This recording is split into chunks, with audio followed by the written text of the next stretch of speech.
കുറച്ച് നാളുകൾക്ക് മുമ്പ് മലയാളം സിനിമയിലെ ഒരു നടി ആക്രമിക്കപ്പെട്ടു. അതിനോടനുബന്ധിച്ച് മീറ്റു വിവാദവും അതുപോലെ തന്നെ മലയാള സിനിമയിലുള്ള ലൈംഗിക അതിക്രമങ്ങളൊക്കെ പുറത്തു വന്നിരുന്നു. അതിനോടനുബന്ധിച്ച് WCC എന്ന സംഘടന രൂപപ്പെട്ടു.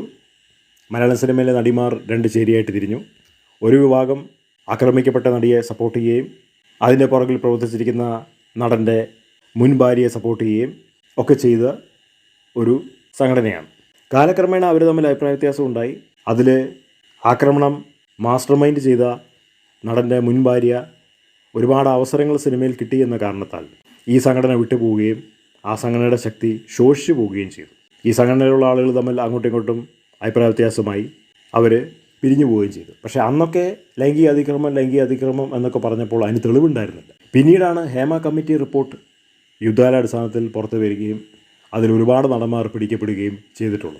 അതിലെ മലയാളം സിനിമയിലെ പ്രമുഖരായിട്ടുള്ള 2 നടന്മാരെ മാത്രം ആ റിപ്പോർട്ടിനകത്തുനിന്ന് ഒഴിവാക്കി എന്നുള്ളതാണ് മനസ്സിലാകുന്നത്. കാരണം ആ റിപ്പോർട്ടിൻ്റെ ചില ഭാഗങ്ങൾ ഒന്നും കാണുന്നില്ല. അത് അടർത്തിയെടുത്തതുപോലെയാണ് റിപ്പോർട്ട് കണ്ടവർ പറയുന്നത്.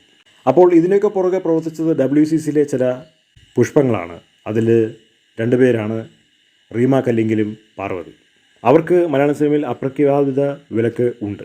അപ്പോൾ സത്യം തുറന്നു പറയുന്നവർക്ക് എപ്പോഴും ഒരു സംഘടനയിൽ പിടിച്ചു നിൽക്കാൻ വളരെ ബുദ്ധിമുട്ടായിരിക്കും. കാരണം ലോകത്തിലുള്ള എല്ലാ സംഘടനകളും സ്ഥാപന താല്പര്യങ്ങൾ, വ്യക്തി താല്പര്യങ്ങൾ, ജാതി താല്പര്യങ്ങൾ, ഉപജാതി താല്പര്യങ്ങൾ, വാണിജ്യ താല്പര്യങ്ങൾ, രാഷ്ട്രീയ താല്പര്യങ്ങൾ, ശാരീരിക താല്പര്യങ്ങൾ ഒക്കെയുള്ള സംഘടനകളാണ്.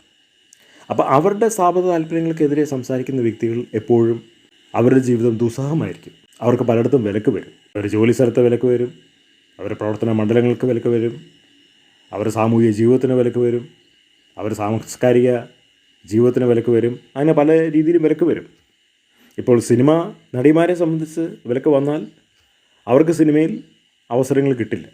അതുകൊണ്ട് WCCയിൽ സജീവമായി പ്രവർത്തിച്ചിരിക്കുന്ന എല്ലാ നടിമാർക്കും, മഞ്ജു വാര്യർ ഒഴികെ, ഇപ്പോൾ സിനിമയിൽ അവസരങ്ങളില്ല എന്നുള്ളതാണ് പഠനങ്ങൾ തെളിയിക്കുന്നത്. അവർ അവസരങ്ങൾ കിട്ടാതിരിക്കാൻ തക്കോണം ഒന്നും ചെയ്തിട്ടില്ല. നല്ല കഴിവുള്ള നടിമാരാണ്, അടിപൊളി നടിമാരാണ്. പക്ഷേ അവർ സത്യം തുറന്നു പറഞ്ഞു, തിന്മയ്ക്കെതിരെ വാളെടുത്തു. അതാണ് അവർക്ക് അവസരങ്ങൾ നഷ്ടപ്പെട്ടു പോയിട്ടുള്ളത്.